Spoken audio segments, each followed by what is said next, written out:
Arestado po ang isang gwardyang kukuha sana ng police clearance sa Maynila. Nadiskubre kasing may warrant of arrest pala siya. Balitang hatid ni Jomer Apresto. Mismong sa loob ng istasyon ng pulisya, inaresto ang lalaking ito na isang gwardya at kukuha sana ng police clearance sa Santa Ana, Maynila.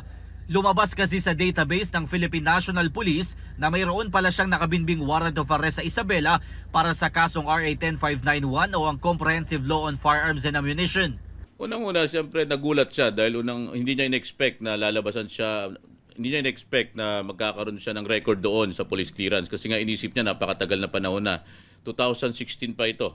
Base sa investigasyon, 2013 sinampahan ng kaso ang lalaki matapos niyang ilabas ang kanyang service firearm sa loob ng isang club sa Isabela habang nakikipag-inuman. Nahuli siya doon at nakapag-post siya ng bail. After noon, hindi na siya umattend ng hearing kaya nilabasan siya ng mandamiento de arresto. Ayon sa akusado, inakala niyang dismiss na noon ang kanyang kaso. Hindi po ako nagtago. Hindi ko lang po alam na may warrant na po ako. Naghihintay po ako ng schedule ng hearing. Hindi ko lang po siguro alam na may dumating sa bahay namin sa probinsya o na-miss ko lang daw. Na-miss ko lang siguro.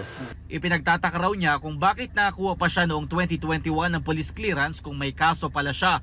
Paliwanag ng MPD, National Police Clearance na kasi ang kinakailangan ngayon, hindi kagaya dati na pao mga local police clearance lang.